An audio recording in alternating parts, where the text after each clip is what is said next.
Okay, so welcome everybody that is here and also online. I am very pleased to be welcoming Carl Korsnes, which is working in the Norwegian magazine Sivilisasjonen, the Civilization, which is really a unifying, a powerful force here in Norway for the classical renewal and philosophy, and also then a great facilitator of beauty when in the arts. So I'm very interested now to hear how we can have a classical renewal. How is that possible? So with no further ado, here's Carl Korsnes.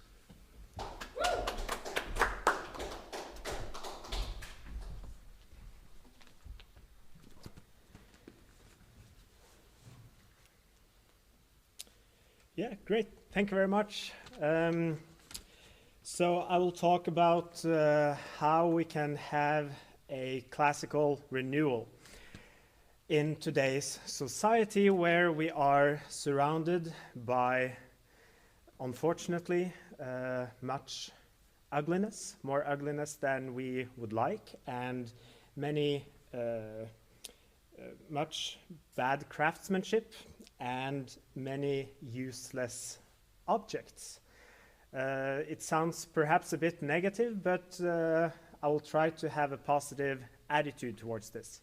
So I was thinking yesterday there was this event about the architectural uprising, which is having been quite big in Norway the last couple of years.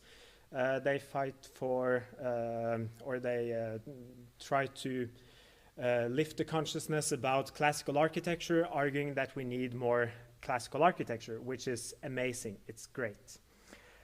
But then one of the people in the panel, he said that it's not the case that we want just classical architecture. We just want diversity. We want to have some classical and some modernist buildings. So some beautiful buildings and some ugly buildings. He didn't say beautiful and ugly buildings, that's my words. But I think a core to that statement is a lack of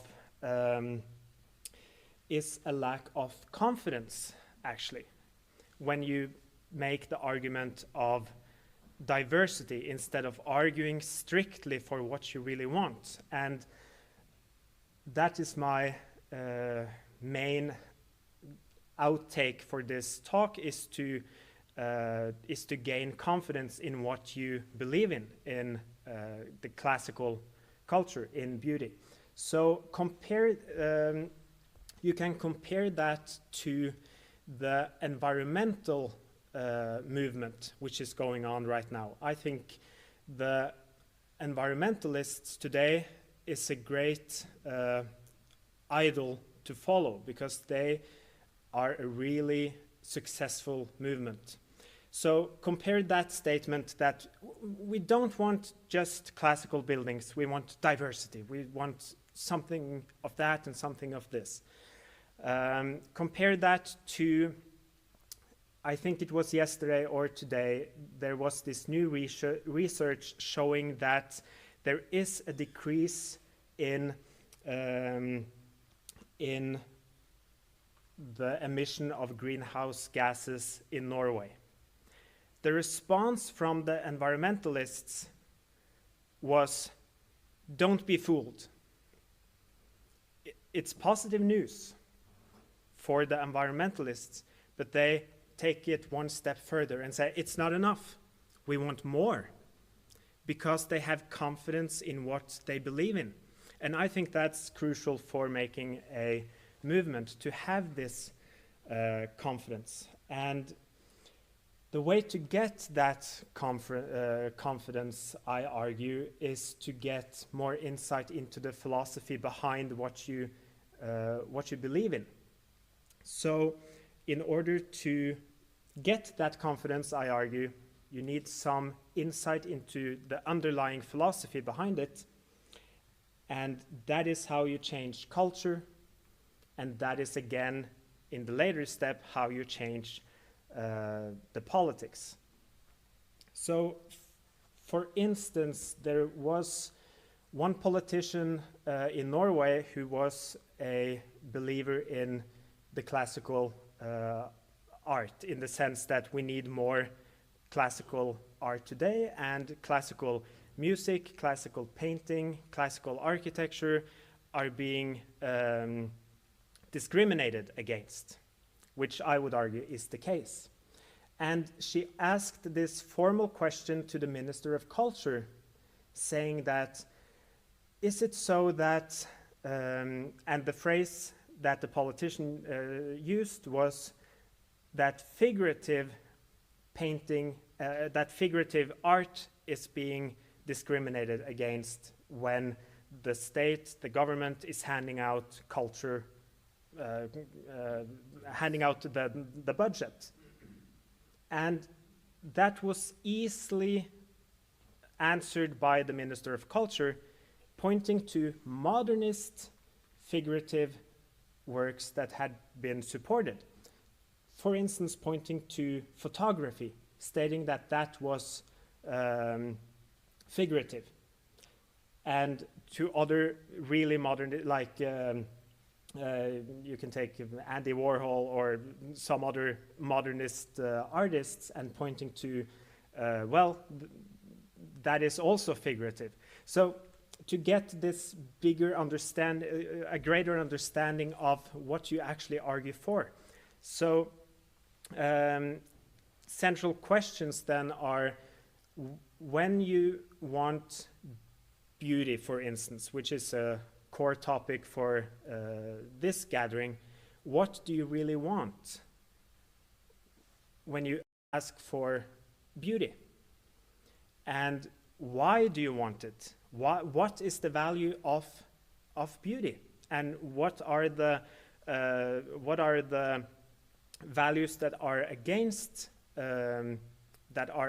classical culture? So the point is not to argue that you have this kind of answer with two lines underneath, but it's to invite to a discussion about what the classical culture is. So, for instance, in buildings, you can use the arguments or the values of Vitruvius, that something should be beautiful, the Venustas and Utilitas and Firmitas, that something is lasting, that something is useful, and that something is beautiful. And you can compare that to modernist values, that buildings or works of music or of art is disharmonious or ugly, or that there is bad craftsmanship. And then you have a value statement saying that it's bad, but actually when you go into modernist philosophy, that's a point many times, that it's not supposed to exhibit great craftsmanship. It's supposed to signal rather originality or a lack of knowledge, is more experimentation, for instance.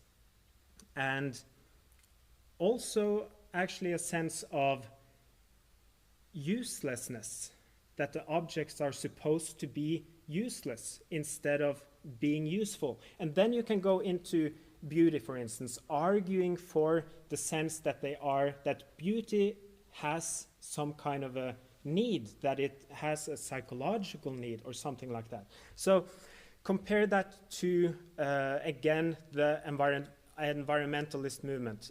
Although they point to science and they have scientific goals and everything, there is an underlying philosophy there that supports everything, that humans are supposed to live in pact with nature, and that there is it's a human right to have to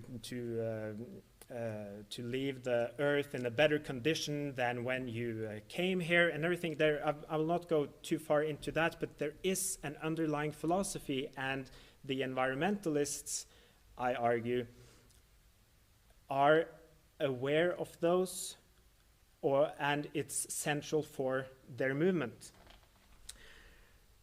And if one is aware of those values, it's easier to meet obstacles in a more principled manner. So I will mention one example and come back to it at the end of the talk, which is, for instance, the presidential order that was proposed by then President Donald Trump about classical architecture. That was met with, of course, a lot of rage among the modernists, because it said federal buildings have to be built in a beautiful manner. And that's okay. But because of his controversy, he's a controversial figure, that's not necessary to mention, it was also met with rage from the ones that want classical architecture. And I argued that is a lack of confidence in what you actually stand for. So, for instance, if I would think so, if Donald Trump or another controversial figure would propose something that was environmentally friendly, I think the environmentalist movement would say, we do not support him, we do not support his policy. This is one step in the right direction, but it's not enough. Because it's more, they have more confidence in what they actually fight for, what they actually want.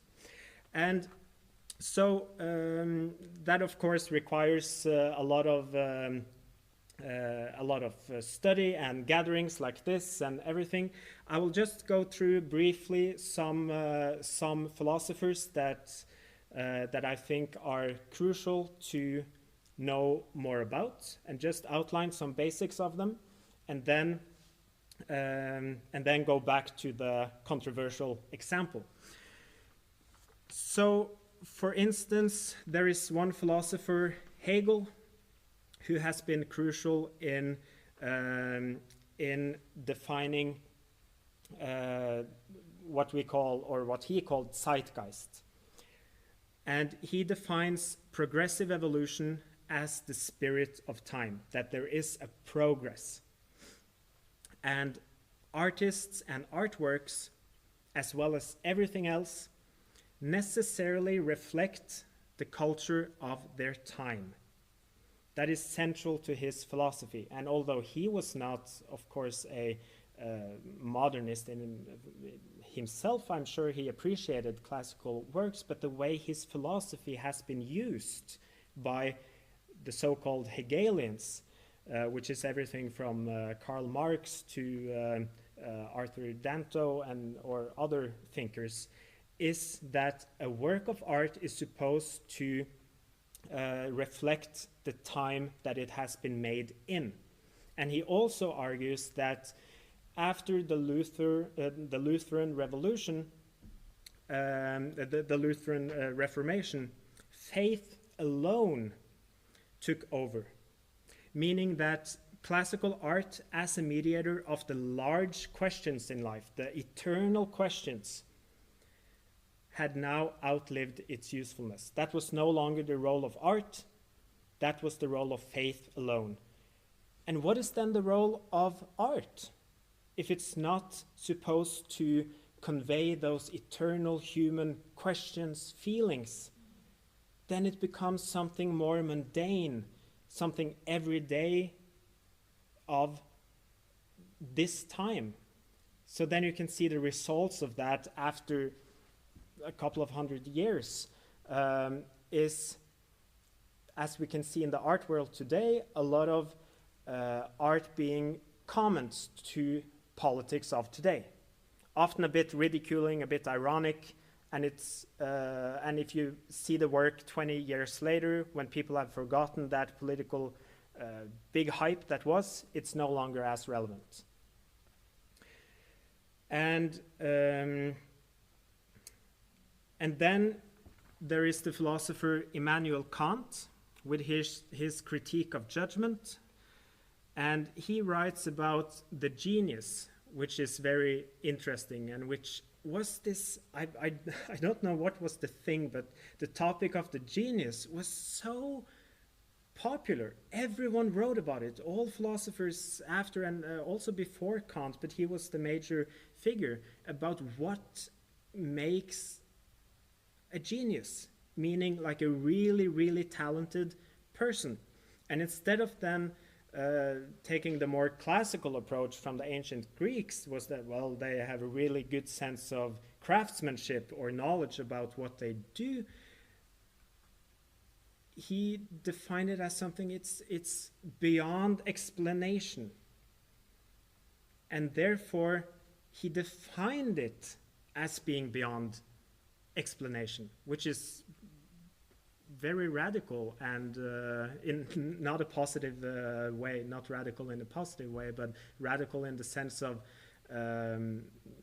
I don't see very much many good arguments for why it's supposed to be per definition inexplainable. So he argues that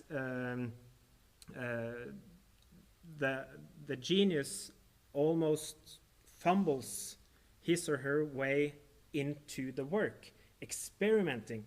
And you see that today as well. You see how modernist artists, whether it's composers or painters, sculptors, architects, there is this sense of experimentation.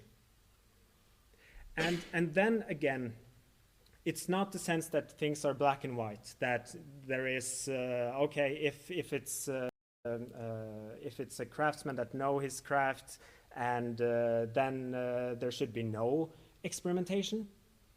No, that's not the thing. The thing is that if something is experimentational for the sake of being experimentational, or for the sake of being original, which is another really major, which is perhaps the major core of his idea of the genius. Like, how does the genius create something original? Well, it's through this experimentation and actually not knowing what the genius is doing. That's when it becomes a problem. Not experimenting in order to reach a good product. That's something different. And then you have another a bit more contemporary philosopher, Collingwood, who described, he followed these German thoughts, but he was also crucial in really separating art from craft. And you can trace that back to, some people trace it back to the 17th century. Someone traces it back to Plato versus Aristotle, which everything can be traced back to. But again, I mention him because he was central to the modern understanding of the separation between arts and craft. And he described art as being an expression of emotion, while craft is about making a functional end product. And moreover, an artist doesn't know the end result of his or her action. And the way this idea has, the reception of this idea has been in art's favor, to put it mildly. Because there is, my background is from philosophy, and there is almost this, it's a favorite topic among philosophers who study aesthetics, to argue, when does craft go the next step and become art? When has it risen high enough to become this idea of art? So I think it's important to be aware of those major ideas about art today and about beauty, how you can, how you, for instance, can say, well, I want something beautiful. I want beautiful buildings. I want beautiful paintings or sculptures. And then you can meet arguments that, well, but that was what they did before. You cannot do that now, or you shouldn't do that now, because that was something you did before. And then it gives you more confidence by saying that, well, why is that the case? Is it just because that was what Hegel argued? Well, if you read Hegel, you don't see any good arguments to why that is the case. At least that was what a pretty unknown philosopher called Anton Schweigård wrote. He's a Norwegian lawyer from the 1800s, and he's not known as a philosopher at all. He's known as a lawyer and a politician, but he did write a magnificent youth work in philosophy. It's originally written in French, but it's translated into Danish, Norwegian. Unfortunately, not to English yet. Maybe it will. There he is. He has this youthful vitality when he criticizes German philosophy. It's called On German Philosophy, and I will just read some excerpts from it because it's really exciting. It's really exciting read. So he says, for instance, the German philosophy, and this was written in 1820s or something. He was really, really early with seeing the dangers of this.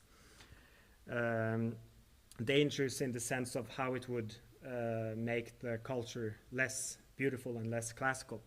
So he says, the German philosophy, and he ridicules, which penetrates the universe, sees through God, who knows no limit, doubt or darkness, which proceeds from nothing, presupposes nothing, produces nothing.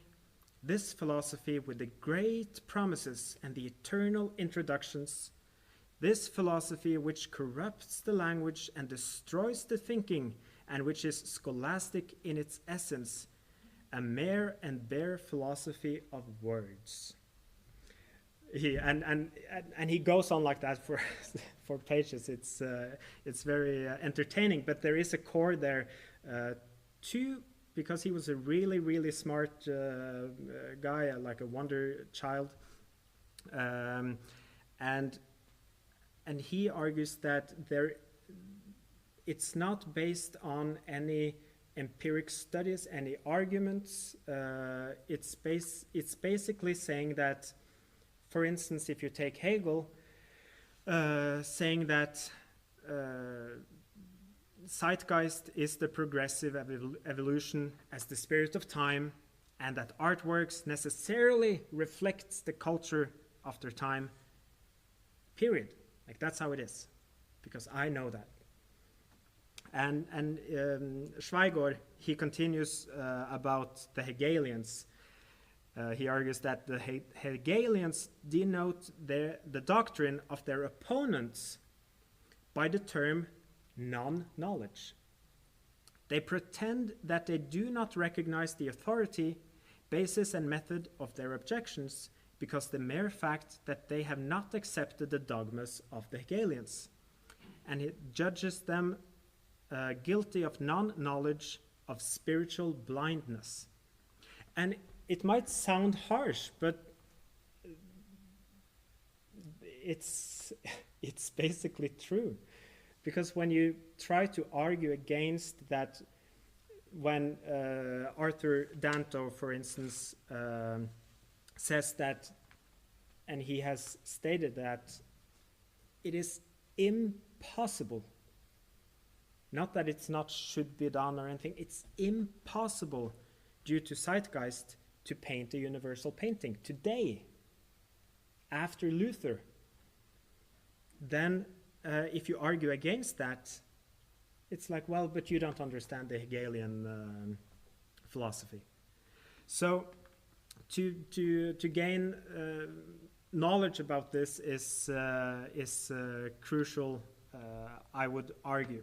And then to take the more positive side of a movement is to also know what you are arguing in favor of, and then to mention one of many philosophers that can be used as a basis for a classical culture or a classical aesthetics, taking Aristotle, which wrote the Poetics, a very short book but very concise and very to the point about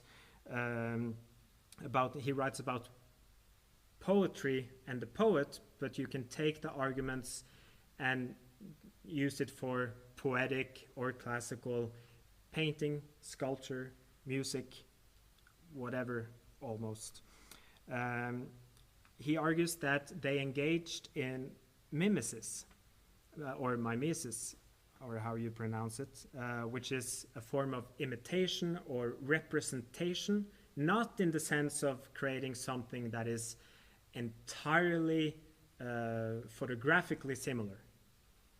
Or when it comes to music, you can be inspired by the sounds from nature or from melodies, but it's not supposed to be a exact copy of the bird singing that you have been inspired by or something. And he also argues, which I think is very interesting, that Homer was the greatest poet. And do you know why he argues that he was the greatest poet? Because he didn't put his own voice into his poetry. That is very different than the more original genius, which is supposed to be based on emotion, as Collingwood calls it, which is subjective emotion. It's very much, this is my feelings, my sentiments, or more the Hegelian comments on this is my comments on the political situation today. And he argues that the complete opposite, that he is the greatest because he didn't put his own voice into the poetry. And then you can argue that, is that even possible to create something that doesn't have anything of your own personality in it? Maybe not. But then again, that doesn't mean that it couldn't be something that you should strive towards. For instance, if you play a music piece on the piano, you can try to play the notes exactly as Beethoven wrote them, but there will be some of your own touch to it. But you can strive towards playing it as it should be. And maybe you can make a alteration in the interpretation, but not to put your own voice into it, but to make it greater. And to have that consciousness about why are you doing it? Are you doing it to be original, or are you doing it to make a greater product? So to then turn back to the controversial example about the presidential order about architecture, the criticism about that was that it was authoritarian to say that federal buildings should be beautiful. But then if you read the guiding principles in federal architecture, which was signed by President Kennedy back in 1962, you would see that it's just as authoritarian, just towards modernism. Because many of the orders, it's a presidential order, although it's called guidelines, very strategically clever. They are based in the philosophy, the modernist philosophy. So for instance, it says that federal architecture should avoid style imitation. Oh, there you have Immanuel Kant and originality. It should be original, not imitation. instead of Aristotle that it should be imitation, and it should be a lack of not a lack of, but it should be strive towards not having your own voice in it. And another point in the guiding principles of federal architecture is that the architecture should reflect its time. Oh, there you have Hegel. So to have this this understanding of what you actually are fighting for, and the philosophy behind it, can give you some tools when you try to change the policy and to change the culture. And don't accept the definition of the modernists if they say that, well, oh, you argue for this composer or this painter or sculptor, but that was a modernist. Okay, well, then perhaps I like modernists. Well, no. If you know what values that you are fighting for, you can say, well, who says that? I don't see. I can see that this composer is deeply inspired by these other colleagues of his, so thereby it's not that original, and it's not a reflection of its time, and it tries to convey some universal human emotions, and therefore I would say it's pretty classical. So today the modernists have the power of definition, but it's possible to take that power of definition. That was the talk.